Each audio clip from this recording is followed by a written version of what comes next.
Yes, a very good morning and thank you for keeping it NTV Uganda. My name is Romeo Busiku. We are here to talk about the situation of young people. I'm talking about the youth with disabilities during COVID-19 and post-COVID-19.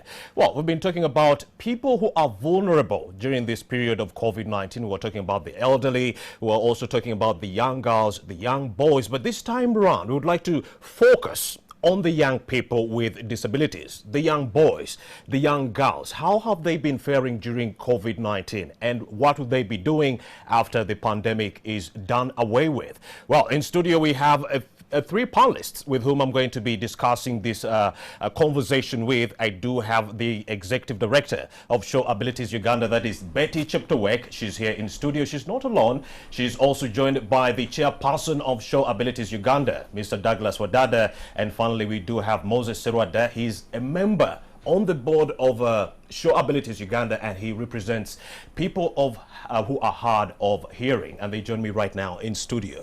A very good morning, Moses, Betty, and Douglas. Good morning. Thank you for coming. Thank you. Let me start with you, Mr. Douglas. Help us understand. The viewer would like to know, what is Show Abilities Uganda? Before we get into the nitty-gritties of this conversation, what is Show Abilities Uganda? What do you espouse as an organization? What should we know? Okay.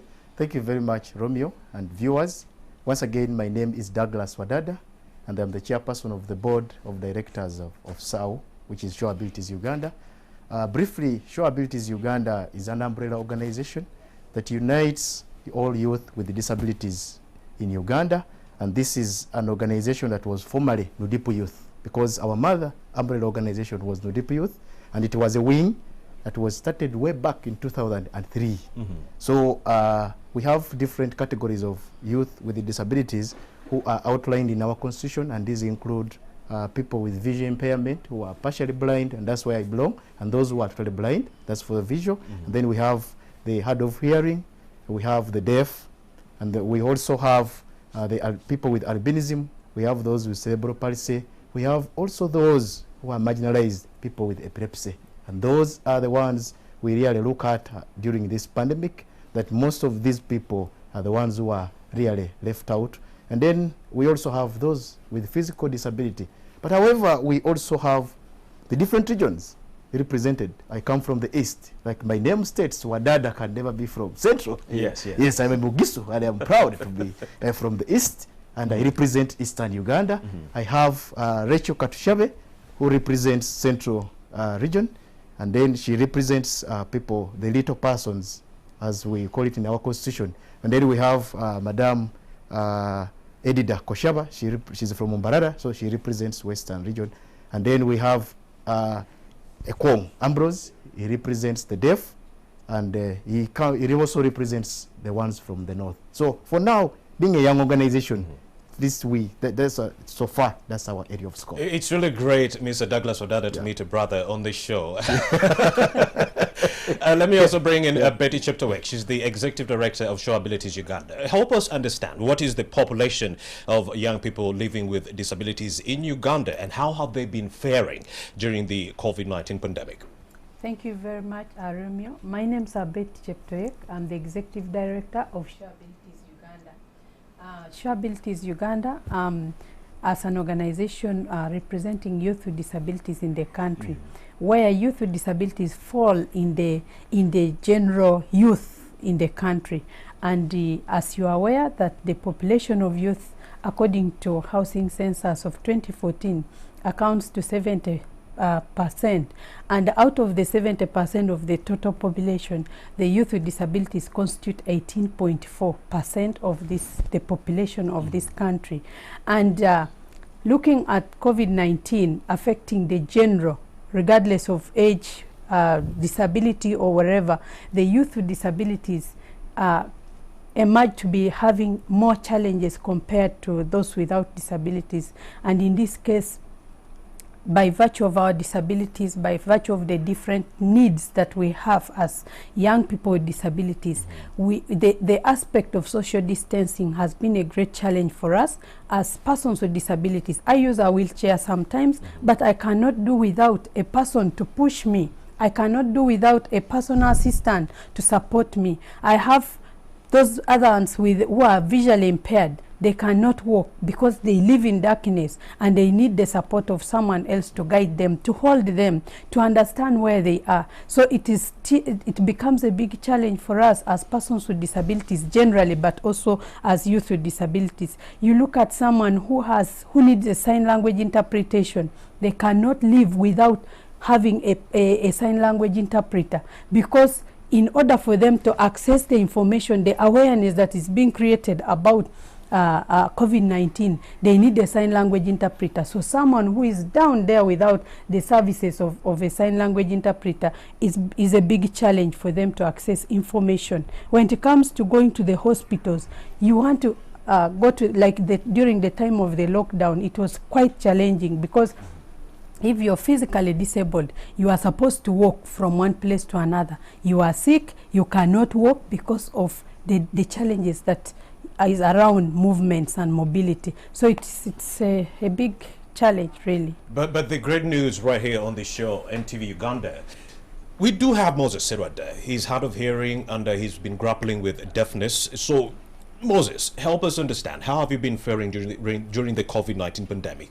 What are those challenges that you've been grappling with? Help us understand. Thank you very much.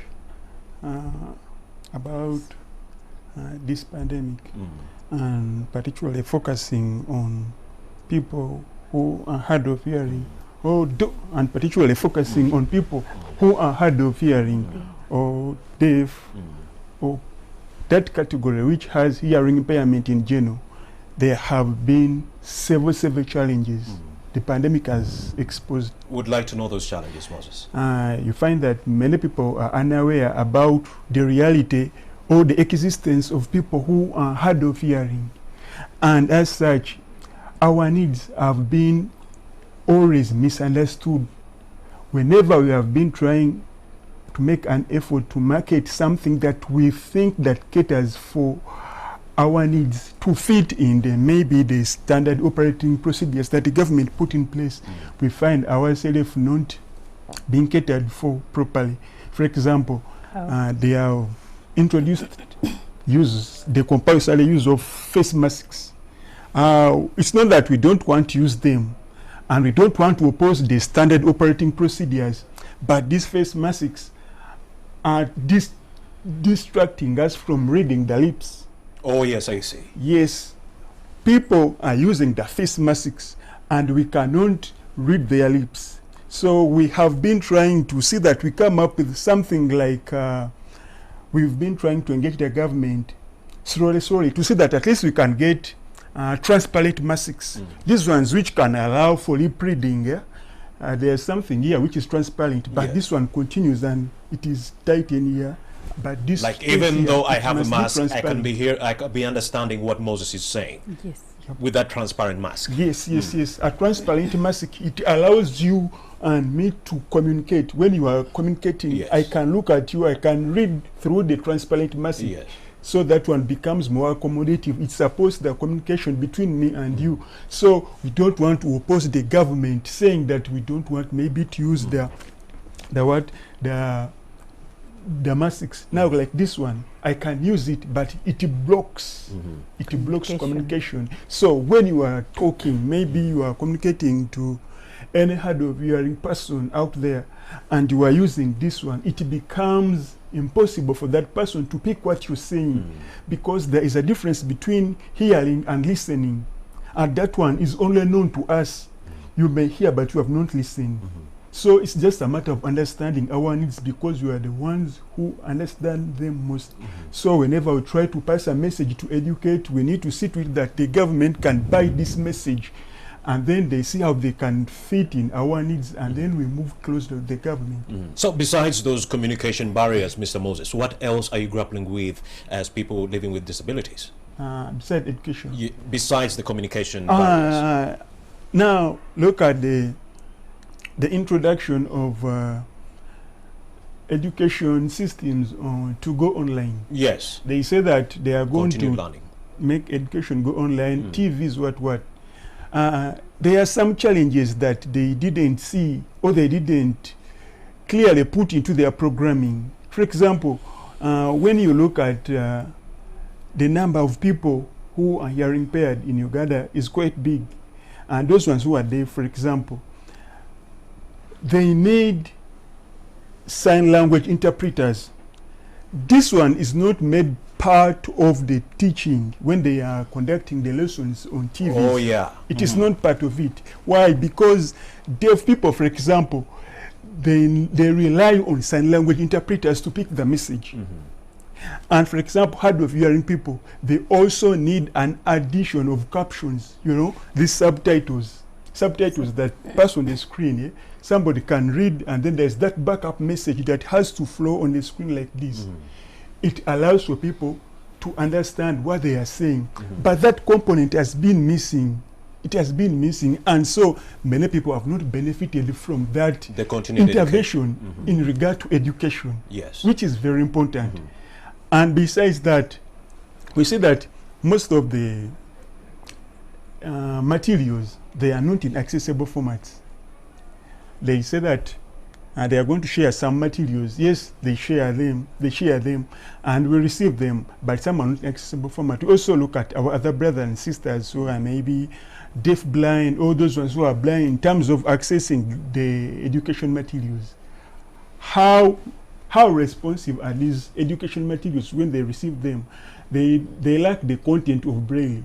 So in the programming, we thought that they would be more accommodative of the needs of people with different disabilities, because when we are coming up with a general intervention for a problem, we need to see to it that that intervention caters for almost all the people, because if it caters for some, then it is going to ignore another bigger percentage, and it's going to give the illusion that we are teaching, but in reality we are leaving behind some people.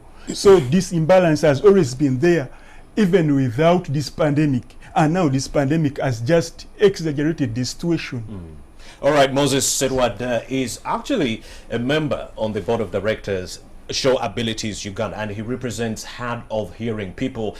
Yes, he reads lips, and I must say that is quite really intriguing, Mr. Moses, and I must laud you for that. He reads lips, and then we have someone on sign language, that is Susan Mujawa, who will be helping the others to actually follow along with this conversation on NTV Uganda. Let me also bring in the chairperson of Show Abilities Uganda, Mr. Douglas Luanga. Wadada. Mr. Douglas Wadada. Mr. Douglas Wadada, let's talk about more of the problems that are plaguing young people with disabilities. You mentioned communication barriers and so forth. In your opinion, as chairperson, what are the other general complications that have made life difficult? Remember, government put out a national framework on continued education. He said it didn't go far enough. Do you think all these responses government has come up with were actually disability inclusive? Yeah. Okay, thank you very much, my brother Romeo, and the viewers. There is a lot actually for government to do as pertains youth with disabilities. And it's the reason why we are here for the very first time. Enlighten us. To make noise. Yes. And we want government to listen to us. They are listening. Yeah. Sure, the things are many, and I will focus specifically on sexual and reproductive health, because you cannot avoid that area, really. Even if you're in a lockdown or you're not in a lockdown, that one you can't avoid. So those are the issues we have to really come up. So one of the things, we have youth centers, youth-friendly health centers at the health centers, and we have health workers who are in different cadres. Most of these health workers do not have basic training on how to handle different categories of disabilities. Even when, like my sister said a bit before, she's a wheelchair user. Just imagine she went and she's going for antenatal care. This person will ask her, but you, wheelchair user, just imagine for her she can afford a wheelchair. Just imagine she was crawling from just on the floor. Ooh, how do you get pregnant? And this is a qualified professional. And you ask yourself, really, is it supposed to be for the ones who without a disability, but I'm also a person? Let me get this straight, Mr. Wadad. Yes. There is discrimination at the health centers towards people with disabilities. Yes. Go ahead. Yeah. So there are issues that we really need, that government should come in to help us. Because even then, most of these health workers do not understand the basics of sign language. Like my brother Moses, just imagine there is also a female who is also pregnant and they have gone for antenatal. So the very challenges will again come in. And then another one is at least for like the deaf. At least NTV has a sign language interpreter. But then I've never seen in Uganda a health center whereby we have, even these regional referrals, even in Mulago, the National Referral Hospital, I have not seen a sign language interpreter. So I call upon government really. At least there should be a sign language interpreter. Even then, even when you go to issues of job employment and aspects, most of these commissions do not have PWD representatives, even at national level. I don't think whether the Health Service Commission, the Education Service Commission has a PWD representative, other than us having them at the districts. But it should roll out and come to national level. And do you believe all these gaps have made it impossible for people with disabilities to seek help? Actually, the biggest challenge now is actually youth unemployment, but specifically it is even worse among youth with disabilities. All right, Betty Cheptowek, the Executive Director, I think you can chip in from there. The issue of the economic. No, he mentioned the reproductive health, reproductive and sexual. Yes, you can add on something, and then we talk about the economic aspects that young people are grappling with. Go ahead. Thank you very much. Just to add a little bit on what the chairman has just said. If you look at the COVID-19 from the time it started in March, between March and now, there have been a number of issues related to SRHR on young people with disabilities. We had cases, like for example, there's a case of a girl who has sickle cells, and you know she survives on drugs, and sickle cells, a person has to be in and outside hospital. But because of the lockdown and people are not able to make monies, they are not able to go to hospital regularly because of the number of restrictions. So the family members had to turn away, to turn around on this girl and mistreated her a lot because she's just you know, receiving why can't you even die, because you're making us sell plots, we are selling houses to get money to take you to hospital. Another case brought by the COVID-19 is a 14-year-old girl who was having epilepsy.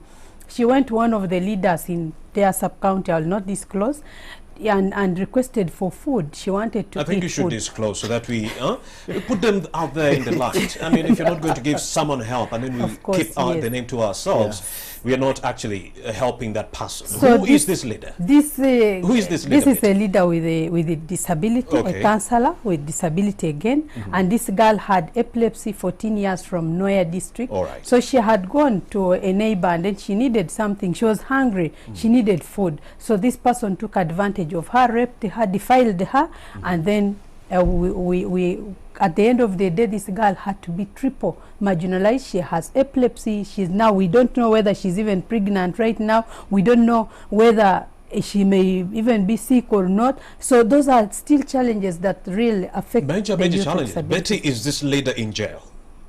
Yes. Already, he's in jail.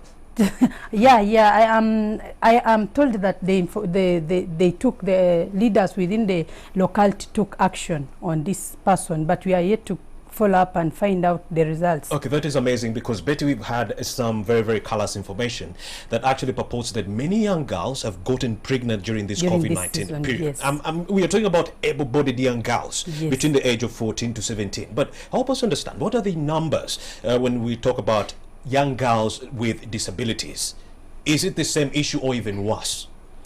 Of course it is worse, but this one I'm speaking from a general perspective because we don't have really disaggregated data about the situation and how many people have gotten pregnant or how many have maybe gotten the COVID itself. But as Sure Abilities, being a young organization, we are looking into capturing a lot of data about these other stories in the due course. So would you say more young girls who are disabled have been taken advantage of during this period? Definitely, yes.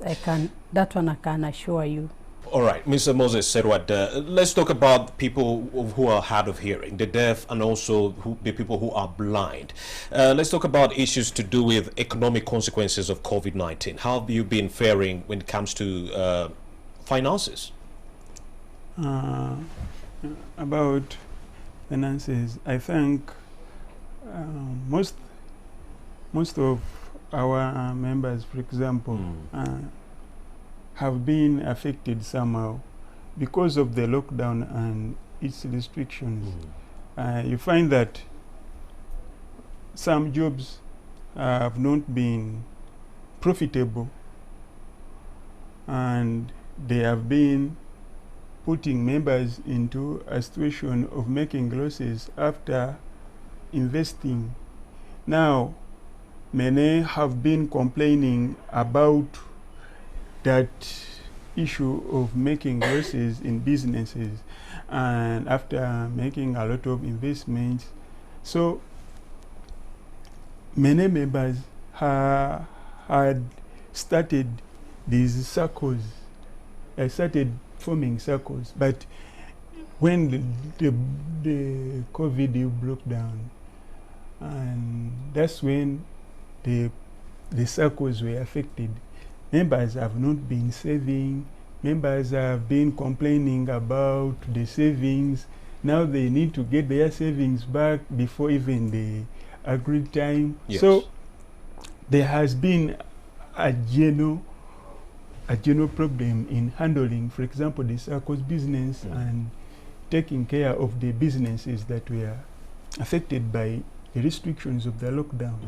And this has been also accompanied by the strict rules.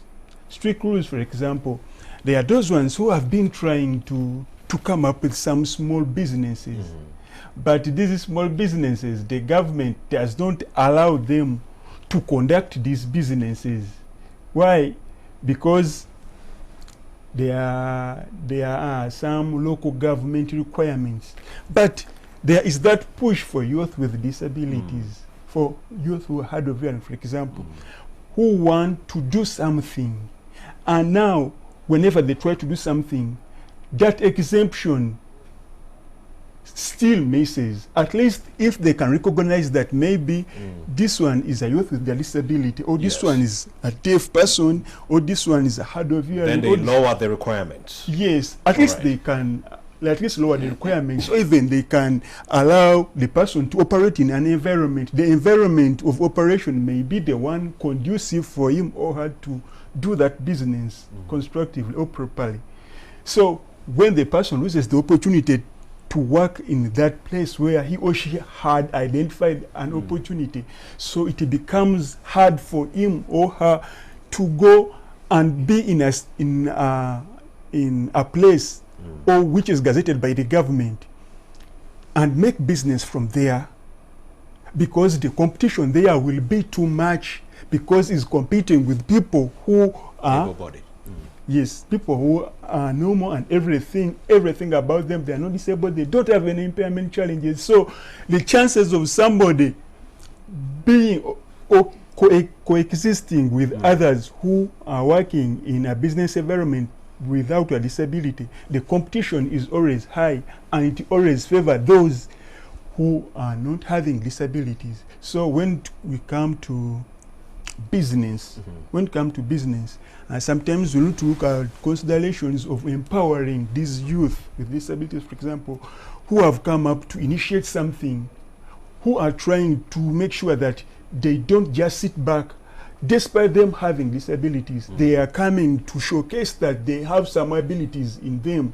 This is part of our agenda. You're right. Show Abilities Uganda. These people have come on board to show that despite the fact that they have the disabilities, they also have that ability to deliver or to perform and fight for others. Yes, they just need a hand by the government. So I think the regulations for local governments, they need to look through the regulations for local government, and they give opportunity to those entrepreneurs who are youth with disabilities, different disabilities. Yes, Moses. In this regard, different disabilities. If they come on board and they start something, I think the approach to maybe cancelling their licenses or anything next to that, it should stop, or the government should think twice before putting businesses of youth with disabilities on a standstill, as the case has been, because that one will reduce or will disempower the entrepreneurship spirit in them. Wonderful insights by Moses Serwada. He is a member on the Show Abilities Board of Directors. In studio, I also have the chairperson and the executive director of Show Abilities Uganda. Let me come to you, Mr. Douglas Wadada. He mentioned so many problems, but as Show Abilities Uganda, what are you doing? What measures have you put in place to ensure that young people with disabilities flourish during and after COVID-19? Oh, thank you very much, Right. my brother Romeo. As Show Abilities Uganda, we are really trying. We are not yet there, but we are really trying, because being a young organization, we are still being mentored by Nudipu. So most of the things we are doing, we work in partnership with Nudipu. However, specifically for Show Abilities Uganda, what we are doing now is advocacy, which we are doing now, and also trying to run maybe short spot messages on maybe WhatsApp groups and whatever. And then in terms of economic empowerment, we are also trying to establish how many youth with disabilities have been affected during this pandemic. Because if you look at the statistics right now, as the lockdown is eased, you realize that there are very many new infections, and these are affecting young people who are between the age of 15 to about 34. Because you look at even the first case, the death that Uganda had, 34-year-old in Amisidwa. So you look at, we are actually having more more problems affecting basically young people, especially those with the disabilities. So as Show Abilities Uganda, it's the reason why we said no, enough is enough. I think we are getting so many infections, and I think government needs to look at this. So many infections, and you know, when some areas get infected, like you look at Namisindwa. If I don't know the exact proportion of Namisindwa, now we have issues in Kampala, because if the NRM, the current party in government, can have new infections, then where are we going? So it shows that we have a lot to do as SAO, but also other stakeholders. We have a lot to do, and I think government needs to come up, because we are going further as the lockdown is eased. There are very many problems, because look at how even the police handles the people if they find a case in a community. The way they take them, just imagine they found somebody with a hearing impairment. The way it's like they are arresting. The police handles people in a very funny way, and the Ministry of Health has not come up to talk about this. Are you arresting somebody? Is it my fault that I am sick? No, it's anybody can become sick, but police should also see a way of handling people who are sick, because a person has so many challenges. Recently there was a case whereby a police officer caned a deaf person, but it's not the deaf. The deaf person actually didn't know what was, when the pandemic had just started in March. Somebody was caned, but because there was a curfew, they clicked from 7, so this guy was found at 7:30. He was caned, and really, this person, when we tried to intervene, this person didn't know what was taking place. He said, but I've just seen people running, but the way police interacted with me, so that's why we said no. I think we need to do a lot of advocacy. Even then, when you check the National Task Force, we have a member of parliament for representing persons with disabilities. That's Honorable Safia Nalule, who is a member on that National Task Force. But she has not properly brought out our issues, and she has not consulted us, the stakeholders. She would have come and said. And the great news, Mr. Wadada, is that you came to NTV, the right place, to disseminate the information you want to reach your targeted people. Yes. Douglas Wadada, the chairperson of Show Abilities Uganda, the executive director, is right there in the middle. Betty Cheptowek and Moses Serwada represents Hard of Hearing People on the board of Show Abilities Uganda. And we're talking about the situation of young people with disabilities during COVID-19 and after the pandemic. You're still watching NTV. Let's take a short breather. We'll be right back. Don't go too far. We'll be right back. Yes. Welcome back, and many thanks for staying with us right here on NTV Uganda. We are talking about the situation of young people with disabilities during COVID-19 and after COVID-19. How are they faring now, and how will they be faring after the COVID-19 pandemic? Has the responses been that were put in place by government been enough to help people with disabilities? Have the measures instituted by government been pro-disability or disability inclusive, if you will. I do have the chairperson of Sure Abilities Uganda, Mr. Douglas Wadada. He's not alone. Betty Cheptowek is the executive director of Sure Abilities Uganda, and we do also have a member representing head of the hearing people on the board of Sure Abilities Uganda. Now, let me come to you, the executive director, Mrs. Betty Cheptowek. Let's talk about the economic consequences. You wanted to make an addition on some of the economic consequences that some of the young people have been grappling with during COVID-19. What are some of those? Thank you very much. Once again, yes, in around April, we made some calls here and there to find out what was happening with the youth with disabilities. We called Wachiso, Mpigi, Kampala, Sironko, Lira, some parts of like around the 4 regions of Uganda. And of course, the youth raised a number of issues. Some of them have been allayed by my colleague, yes, by Moses. And the most outstanding things that I saw that were really challenging for this youth was the aspect of saving together, which he hinted on, where the youth said those who even didn't have smartphones was quite challenging for them to save together, because initially they would come together like on a Thursday, they sit like 30 people and then they share experiences, their challenges. This speaking social aspects when they are together means a lot compared to when they are isolated in their houses alone without movements. And so they raised issues like now where we used to even save money, we can no longer save money and we cannot survive on a daily basis. Then those ones who had, again, physical mobility challenges could not access their places where even when they allowed the markets to operate, if you have a physical disability, you are not able to go to the market and sell your things, and yet you had to sleep in the same place, which was quite challenging for them. Those ones who had like poultry farms, those who had like farms away from their homes like 5 kilometers, and the borders were not allowed to move. So in between that time, some of them even did not go to their gardens to weed anymore. And we don't know what the harvest will be at the end of the day, those who are surviving. Those ones who are surviving on borders, they have bought a motorcycle to earn a daily income in the family. They were not able to earn any living because this same border which has to move around to raise money for the family was a big challenge. So in other words, economically, the youth with disabilities were triply marginalized, and they were not, because they were not able to earn any income or a living. But as Sure Abilities Uganda, this was something that was in our plans. How can we be able to support these youth with disabilities in the COVID and even after the COVID? We try to do partnerships with the different disabled people's organizations. We also try to work hand in hand with other partners to identify these areas of concern by these youth with disabilities. And already some of the partners have taken action. They have swung in action, but the challenge is the number is still small, and so we are calling more partners to come and join Sure Abilities Uganda so that we can be able to support and enter in the lives of these young people with disabilities who have lost their businesses, and those who have even eaten their capital, and these ones who are just starting up businesses. But another thing that Sure Abilities Uganda is planning, we are hoping to have a project on vocational skilling for those who have never gone to school, but also for those ones who have reached a certain kind of education, level of education, so that they can be able to learn a skill, and this skill will enable them in future to have an income and survive on. Let me also bring in the chairperson of Sure Abilities Uganda, Mr.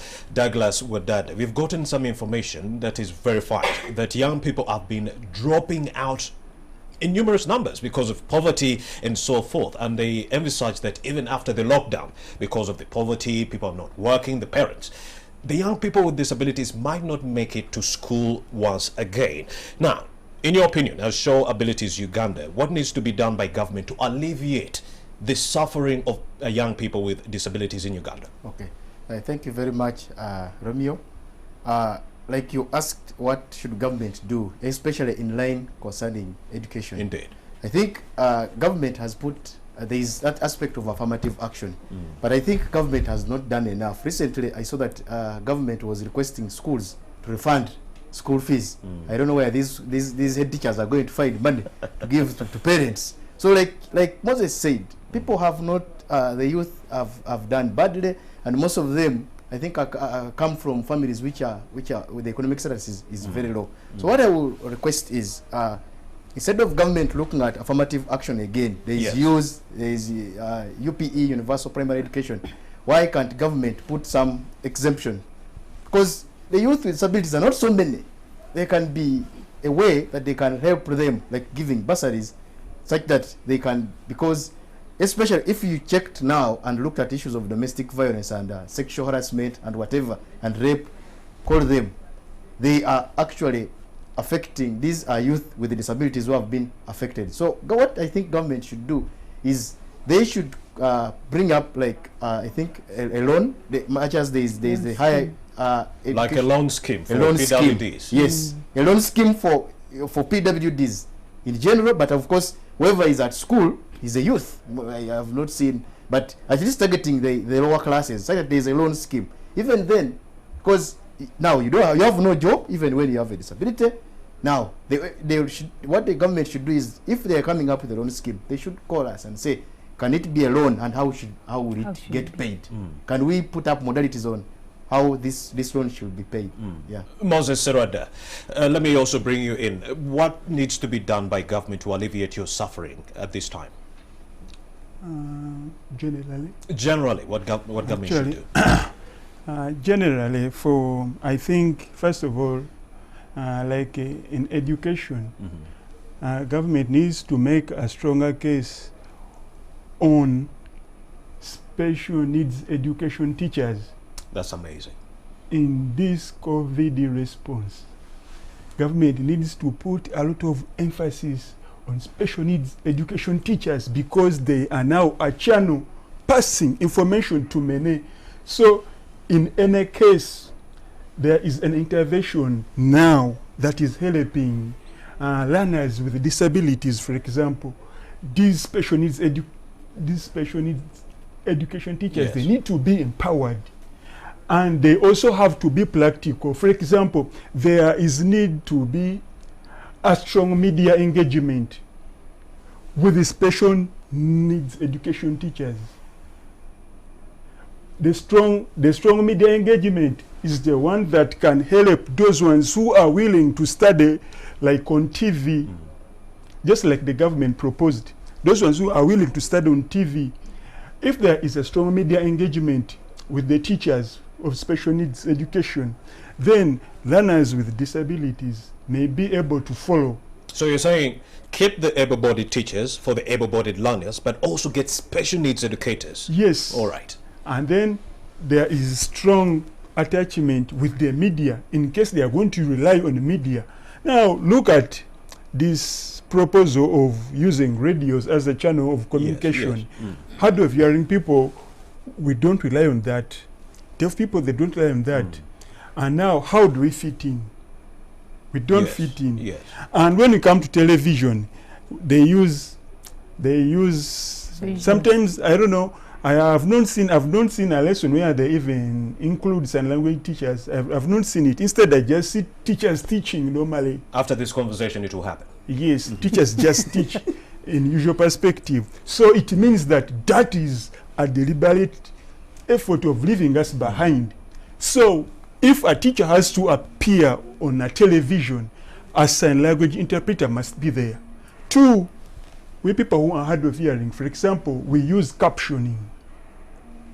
Captioning, they help us to read what you're saying, you know.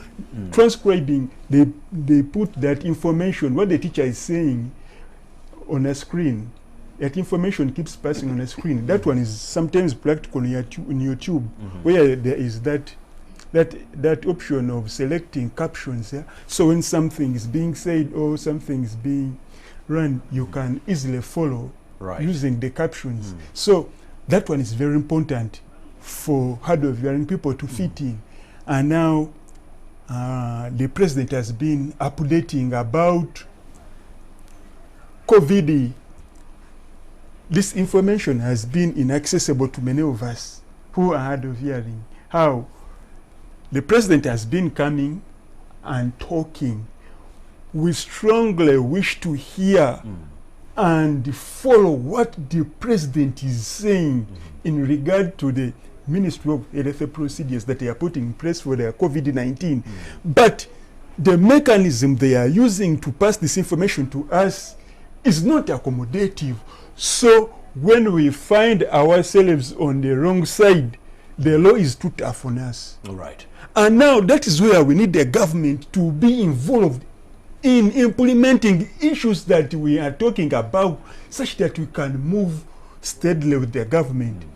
Now for us, we need to see that captions are made part of the programming in television stations. Moses Serwada represents Hard of Hearing People on the board of Show Abilities Uganda. And if you're a member of government and you're watching, he's making some really compelling arguments that you need to institute in your recommendations and ensure that people with disabilities are well taken care of. You're still watching NTV Uganda. Let me also bring in the Executive Director of Show Abilities Uganda, Betty Cheptowek. We're talking about recommendations on this side of government. You've already told us what Show Abilities Uganda is intending to do to help people with disabilities. But what about the government, in your opinion?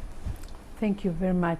In my opinion, I would like to recommend government to ensure that when, for example, they are distributing anything that is for community and is supposed to safeguard against this COVID-19, they should consult Show Abilities Uganda, because now it's the current umbrella organization. They should work with disability organizations like National Union of Disabled Persons of Uganda, and then the other unit disability organizations, because there is nothing about us without us. You cannot decide for us what to bring. For example, if they are printing masks, have they put in the incorporation of the transparent mask that he has just explained to us to enable the hard of hearing people and the deaf community to get the information they need to get in hospitals?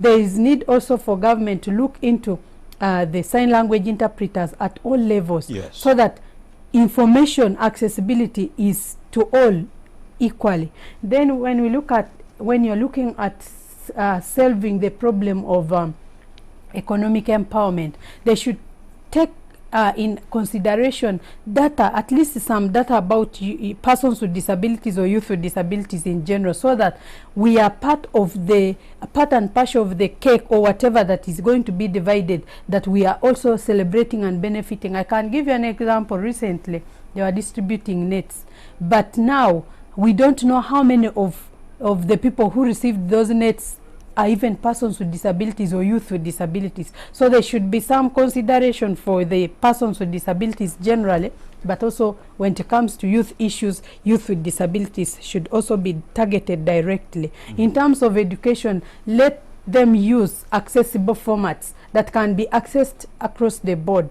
by everybody.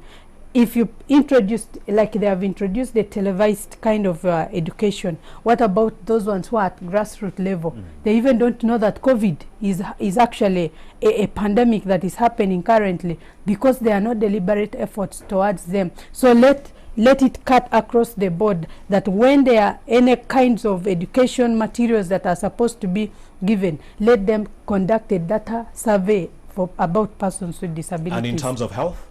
In terms of health, again, I still recommend that they should use accessible formats that are beneficial to different categories of disabilities in hospitals. Sign language interpretation, those ones who are with physical challenges need accessible to access the medical services or facilities. And also the other issue, I've been talking to some educationists and also health experts who are telling me hospitals could come up with a call center. I'm at home, I'm someone dealing with a disability, and I cannot move from one place to another. How can I get on the phone and call a health expert to come to my house? How feasible is that? The chairperson of Show Abilities Uganda, Mr. Wadada. Yeah, how feasible is it? Can I call a health expert to my house if I can't make it to them? You know, there is a challenge about youth with disabilities. Yeah, calling is okay, but how many people have phones, especially the youth with disabilities? Very few of them have phones. Yes. Like if you get a person who of course calling needs airtime. I think that is it's not feasible the way you look at it. You need the So phone, you you're need saying, airtime. so Douglas, if it poses a challenge, does it also pose a challenge to the education sector? Because we are using technology to study. So if they do not have phones, they do not have money to maybe buy airtime, I'm looking at a quagmire. Actually now, if you conducted national exams right now, I think persons with disabilities previously have been performing very well, but I think they will be the last this time, because they even don't know what is taking place. I think they even forgot where the syllabus even ended. Okay, so go most ahead. of them are not even getting what is taking place. So, but since COVID-19 is an aspect that that is in the line ministry, is Ministry of Health. I wanted to give another request to Ministry of Health. They are telling, of course, for you, one preventive measure is continuous washing of hands, and we're asking ourselves, wash is water, sanitation, and hygiene, and the Department of Environmental Health Division of Ministry of Health is actually very underfunded. But this is the department that is now implementing the washing of hands. But how many youth with disabilities can afford water? So can there be a tax exemption on like water? If you check now the water bills, the tariffs are very high currently. But how many people can afford water to wash hands? How many people can even access electricity? Like you're even saying, calling somebody really. The person will take 3 days without accessing power. Charging. If I went to the village, I think I'll take 3 days without accessing a smartphone, and I'm sure people have been asking me, what's wrong with your phone? So But it it's not looks my like fault. such people have been left out in Totally. terms of information. Yeah. Yes. And again, Minister of Health specifically should also come up specifically with the standard operating procedures as pertains persons with disabilities, because there is a division at Minister of Health which is actually in charge of disability and rehabilitation. So they should also develop separate standard operating procedures that should help government, especially in dealing with persons with disabilities during this COVID situation. Yeah. Also, Mr. Douglas Wadada, Yes. our people living in the border districts, Yeah. the signal they are getting is from the neighboring countries. They're not getting any signal from Uganda. And I understand we have people or youth with disabilities in these border districts. Don't you think they've been left out when it comes to information dissemination, number one, and also the education framework that is banking on the use of radios and TVs? And if that's not working, what are you doing as Show Ability Uganda to help such people? Yeah, Show Abilities Uganda right now In the border districts. at the border districts. I think what we have now, we have a phone in our office, and so we call upon these youths. We have specific structures down in the districts. So if there is anything that affects the districts during this COVID, there are people like, for me, after this, of course, I go back to the east. And of course, I will Going back to Mbale. Yes, I received this information Yeah. and I disseminate it to the executive director. So, and of course, we are still calling on government. This is a government thing, and we want government to go. But the chairpersons of the COVID-19 task forces are the RDCs. But I don't know how many RDCs are actually persons with disabilities.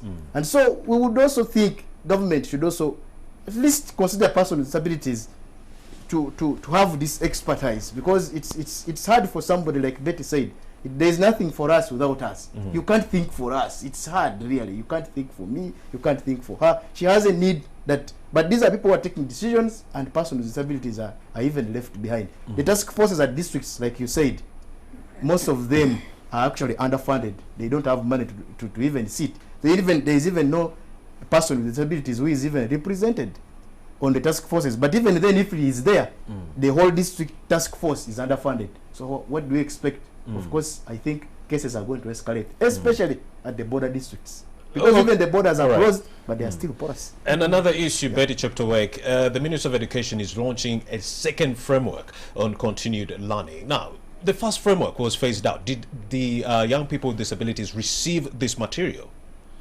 Some of them received, but of course, like I have said, those ones who are deep down in the rural areas were not able, they were not even informed, they were not even aware, because then the government would have established, let's say, maybe to keep social distances, they should have establish like some under the trees to go and teach these people from there, but there was nothing like that. So I can't tell you that, I can't lie to you that they were able to access this information. So if they didn't get the first phase, we have a second phase that was just instituted. What needs to be done to ensure that this time round all young people are reached?